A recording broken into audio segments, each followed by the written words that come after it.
ఇర్మియా గ్రంథము 28వ అధ్యాయము. యూదా రాజైన సిద్కియా ఏలుబడి ఆరంభమున 4వ సంవత్సరము 5వ నెలలో గిబియోను వాడును ప్రవక్తయును అజూరు కుమారుడునైన హనన్యా యాజకుల ఎదుటను ప్రజలందరి ఎదుటను యెహోవా మందిరములో నాతో ఇలాగనెను.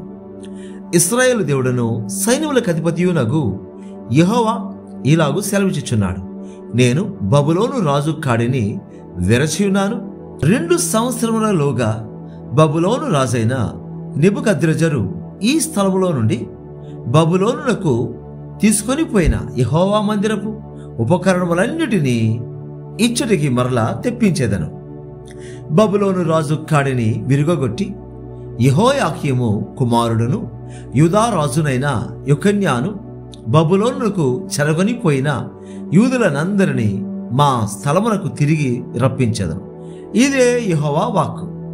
అప్పుడు ప్రవక్త అయిన ఇర్మియా యాజకుల ఎదుటను యెహోవా మందిరములో నిలుచుచున్న ప్రజలందరి ఎదుటను ప్రవక్త అయిన హనన్యాతో ఇట్లా నేను అలాగున జరుగునుగాక, యెహోవా అలాగుననే చేయునుగాక. యెహోవా మందిరపు ఉపకరణములన్నిటినీ చెరగొని పోబడిన వారినందరినీ యెహోవా బబులోనులో నుండి ఈ స్థలమునకు తెప్పించి నీవు ప్రకటించిన మాటలను నెరవేర్చునుగాక. అయినను నేను నీ చెవులలోను ఈ ప్రజలందరి చెవులలోను చెప్పుచున్న మాటను చిత్తగించి వినుము. నాకును నీకును ముందుగానున్న ప్రవక్తలు అనేక దేశములకు మహారాజ్యములకు విరోధముగా యుద్ధములు జరుగుననియు కీడు సంభవించుననియు తెగులు కలుగుననియు పూర్వకాలమందు ప్రకటించుచూ వచ్చిరి.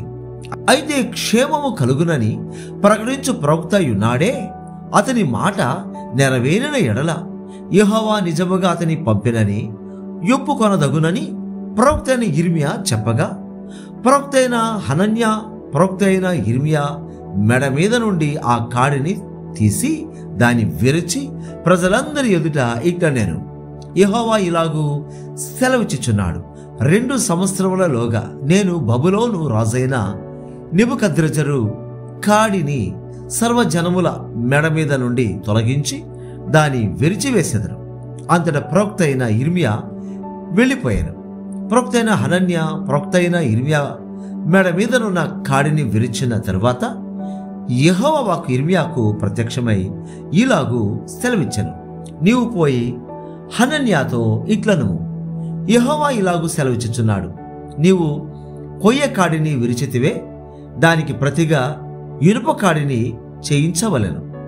ఇశ్రాయేలు దేవుడును సైన్యములకు అధిపతియునగు యెహోవా ఇలాగు సెలవిచ్చుచున్నాడు. ఈ జనులందరూ బబులోను రాజైన నెబుకద్రెజరునకు దాసులు కావలెనని వారి మెడ మీద ఇనుప కాడి ఉంచుతని గనుక వారు అతనికి దాసులగుదురు. భూజంతువులను కూడా నేను అతనికి అప్పగించి ఉన్నాను. అంతటా ప్రవక్త అయిన ఇర్మియా ప్రవక్త అయిన హనన్యాతో ఇట్లా నేను హనన్యా వినుము, యెహోవా నిన్ను పంపలేదు. ఈ ప్రజలను అబద్ధమును ఆశ్రయింపజేయుచున్నావు. కాగా యెహోవా ఈ మాట సెలవిచ్చుచున్నాడు, భూమి మీద నుండి నేను నిన్ను కొట్టివేయుచున్నాను. యెహోవా మీద తిరుగుబాటు చేయుటకై నీవు జనులను ప్రేరేపించితివి గనుక ఈ సంవత్సరము నీవు మరణమవుదు అని చెప్పాను. ఆ సంవత్సరమే 7వ నెలలో ప్రవక్త అయిన హనన్యా మృతి నొందెను. ఇర్మియా గ్రంథము 29వ అధ్యాయము. రాజైన యెకొన్యా తల్లియగు రాణియు రాజా పరివారమును యూదాలోను యెరూషలేములోనున్న అధిపతులను శిల్పకారులను కంసాలులను యెరూషలేమును విడిచి వెళ్ళిన తర్వాత ప్రవక్త అయిన ఇర్మియా పత్రికలో లిఖించి యూదా రాజైన సిద్కియా బబులోనులోనున్న బబులోను రాజైన నెబుకద్రెజరు నొద్దకు పంపిన షాఫాను కుమారుడైన ఎల్యాసా చేతను హిల్కియా కుమారుడైన గెమర్యా చేతను యెరూషలేములో నుండి చెరపట్టబడిపోయిన వారి పెద్దలలో శేషించిన వారికిని యాజకులకును ప్రవక్తలకును యెరూషలేము నుండి బబులోనులకు అతడు చెరగొనిపోయిన జనులకందరికీ పంపించిన మాటలు ఇవే.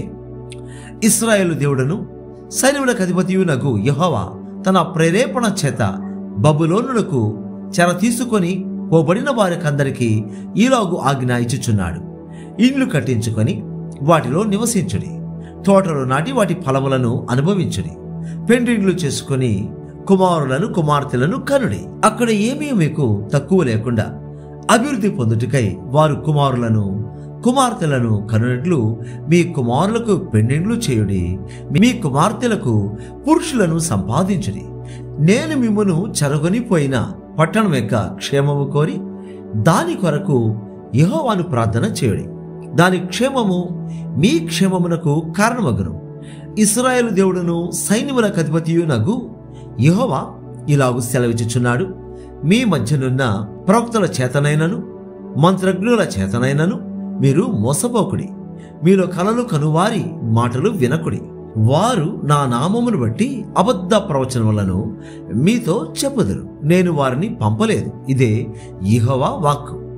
యెహోవా ఈ ఆజ్ఞ ఇచ్చుచున్నాడు. బబులోను రాజ్యమునకు 70 సంవత్సరాలు గతించిన తర్వాతనే మిమ్మును గూర్చి నేను పలికిన శుభవార్త నెరవేర్చి ఈ స్థలమునకు మిమ్మును తిరిగి రప్పించినట్లు నేను మిమ్మును దర్శింతును.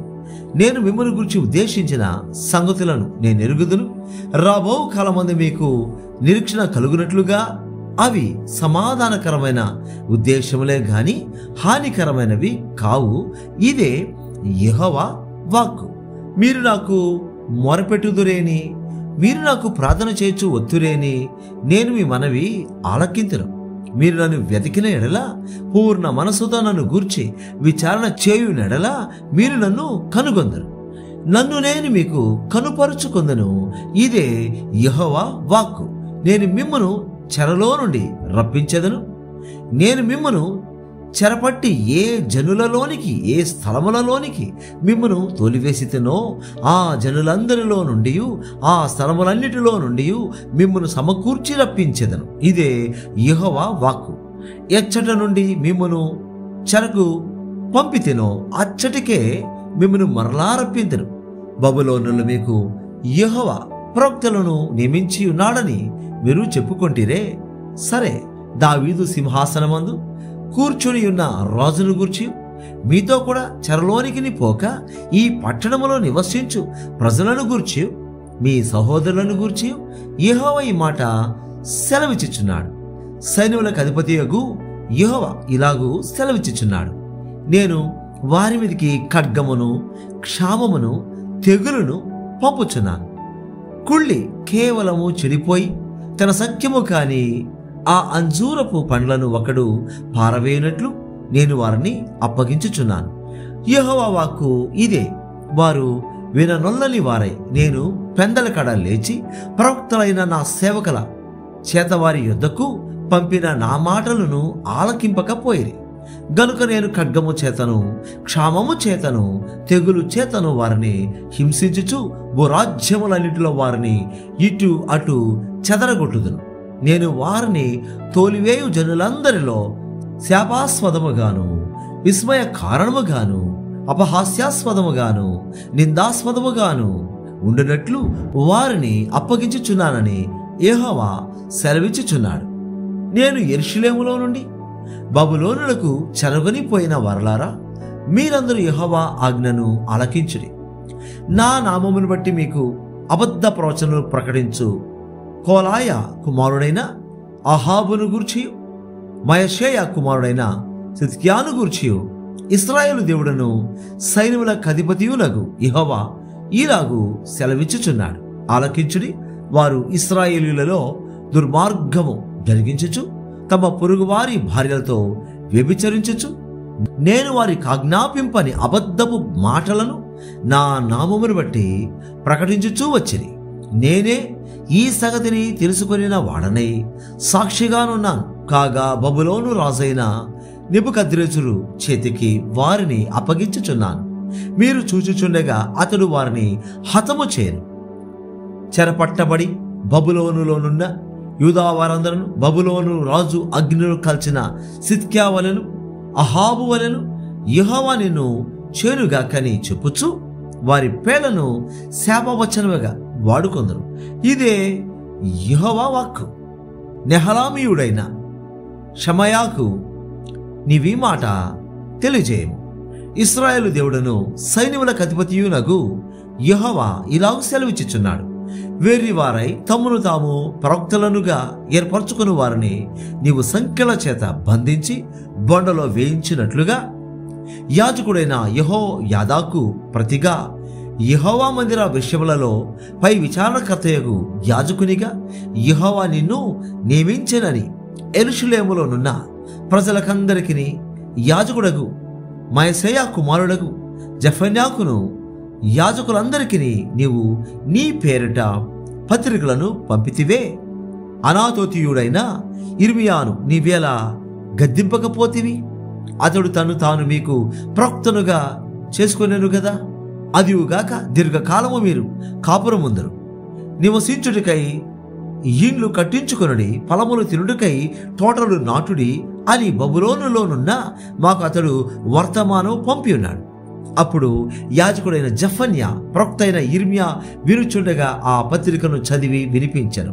అంతటా యెహోవా వాక్కు ఇర్మియాకు ప్రత్యక్షమై ఇలాగు సెలవిచ్చెను, చెరలోనున్న వారందరికీ నీవు పంపవలసిన వర్తమానమేమనగా, యెహోవా నెహలామీయుడైన షమయాను గురించి ఈలాగు సెలవిచ్చుచున్నాడు, నేను అతని పంపకపోయినను షమయ మీకు ప్రవచించుచు అబద్ధపు మాటలను నమ్మునట్లు చేశాను గనుక యెహోవా ఈలాగు సెలవిచ్చుచున్నాడు, నెహలామీయుడైన షమయ యెహోవా మీద తిరుగుబాటు చేదునుమని చాటించను గనుక అతని సంతానమును నేను శిక్షించుచున్నాను.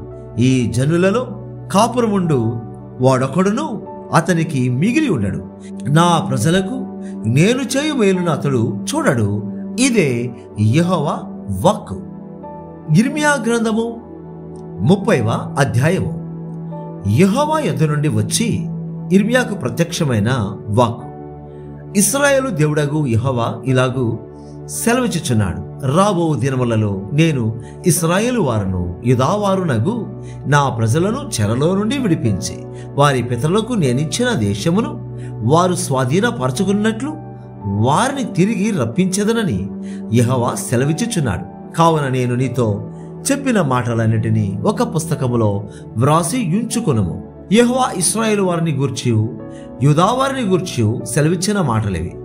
యెహోవా ఇట్లా నేను సమాధానము లేని కాలమున భీతి చేతను దిగులు చేతను జనులు కేకవేయగా వినుచున్నాము. మీరు విచారించి తెలుసుకుని, పురుషులు ప్రసూతి వేదనతో పిల్లలను కందురా? ప్రసవ వేదన పడు స్త్రీల వలె పురుషులందరూ నడుము మీద చేతులుంచుకునుటయు వారి ముఖములు తెల్లబారుడియు నాకు కనబడుచున్నదేమి? అయ్యో, ఎంత భయంకరమైన దినము! అట్టి దినము మరి ఒకటి రాదు. అది యాకోబు సంతతి వారికి ఆపద తెచ్చు దినము. అయినను వారు దానిలో పడకుండా రక్షింపబడుదురు. సైన్యములకు అధిపతియగు యెహోవా ఇలాగు సెలవిచ్చుచున్నాడు, మీకున్న కాడి నీ మెడ నుండకుండా ఆ దినమున నేను దాని విరిచి నీ కట్టను తెప్పేదెను. ఇకను అన్యులు యాకోబు సంతతి వారి చేత దాస్యము చేయించుకొనరు గాని వారు తమ దేవుడైన యెహోవానగు నేను వారి మీద రాజుగా నియమించు దావీదును సేవించుదురు. మరియు యెహోవా సెలవిచ్చినదేమనగా, నా సేవకుడైన యాకోబు భయపడకము, ఇశ్రాయేలు విస్మయం పొందకుము. నేను దూరమున నుండు నిన్నును చెరలోనికి పోయిన దేశమున నుండు నీ సంతానపు వారిని రక్షించుచున్నాను. బెదిరించేవాడు లేకుండా యాకోబు సంతతి తిరిగి వచ్చి నిమ్మడించి నెమ్మది పొందును. యెహోవా వాక్కు ఇదే, నిన్ను రక్షించుటకు నేను నీకు తోడయున్నాను. నిన్ను చెదరగొట్టిన జనములన్నిటినీ నేను సమూల నాశనము చేసేదను గాని నిన్ను సమూల నాశనము చేయను. అయితే ఏమాత్రమును నిర్దోషునిగా ఎంచకుండానే నిన్ను మితముగా శిక్షించుదను. యెహోవా ఇలాగ సెలవిచ్చుచున్నాడు, నీ వ్యాధి ఘోరమైనది, నీ గాయము బాధకరమైనది.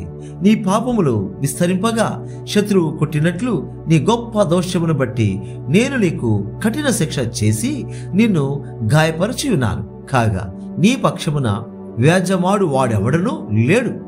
నీ గాయములకు చికిత్స చేయదగిన మందు నీకు లేదు. నీ స్నేహితులందరూ నిన్ను మరచి ఉన్నారు, వారు నిన్ను గూర్చి విచారింపరు. నీ గాయము చేత నీవు అరచదవేమి? నీకు కలిగిన నొప్పి నివారణ కాదు. నీ పాపములు విస్తరించినందున నీ దోషములను బట్టి నేను నిన్ను ఇలాగు చేయుచున్నాను. నిన్ను మింగు వారందరూ మింగి వేయబడుదురు, నిన్ను బాధించు వారందరూ ఎవడనూ తప్పకుండా చెరలోనికి పోవుదురు. నిన్ను దోచుకుని వారు దోపుడు సొమ్మగుదురు. నిన్ను అపహరించు వారినందరినీ దోపుడు సొమ్ముగా అప్పగించెదను. వారు ఎవరినూ లక్ష్య పెట్టని సియోననియు వెలివేయబడిన ధనియు నీకు పేరు పట్టుచున్నారు. అయితే నేను నీకు ఆరోగ్యము కలుగజేసేదను, నీ గాయములను మానిపేదను. ఇదే యెహోవా వాక్కు. యెహోవా ఈ మాట సెలవిచ్చుచున్నాడు. యాకోబు నివాస స్థలములను కరుణించి వాని గుడారములను నేను చెరలో నుండి రప్పిద్దను. అప్పుడు పట్టణము దాని కొండ మీద కట్టబడను, నగరియు యథాప్రకారము నివాసులు గలదగును. వాటిలో కృతజ్ఞతా స్తోత్రములను సంభ్రమ పడువారి స్వరమును వినబడను. జనులు తక్కువ మంది కాకుండా నేను వారిని విస్తరింపజేసేదను, అల్పులు కాకుండా నేను వారిని ఘనులుగా చేసేదను. వారి కుమారులు మునుపటి వలె నుందురు, వారి సమాజము నా ఎదుట స్థాపింపబడను. వారిని బాధపరచు వారినందరినీ శిక్షించెదను. వారిలో పుట్టినవాడు వారికి రాజుగా ఉండను. వారి మధ్యను పుట్టిన వాడొకడు వారి నేలును. నా సమీపమునకు వచ్చుటకు ధైర్యము తెచ్చుకొని వాడేవాడు నా సన్నిధికి వచ్చినట్లుగా నేను వారిని చేరదీసేదను. ఇదే యెహోవా వాక్కు. అప్పుడు మీరు నాకు ప్రజలయుందురు, నేను మీకు దేవుడనై యుందును. ఇదిగో యెహోవా మహోగ్రతయను పెనుగాలి బయలుదేరుచున్నది. అది గిరగిర తిరుగు సుడిగాలి. అది దుష్టుల మీద పెళ్ళున దిగును. తన కార్యము ముగించు వరకు, తన హృదయాలోచనలను నెరవేర్చు వరకు యెహోవా కోపాగ్ని చల్లారదు. అంత్య దినములలో మీరీ సంగతిని గ్రహింతురు.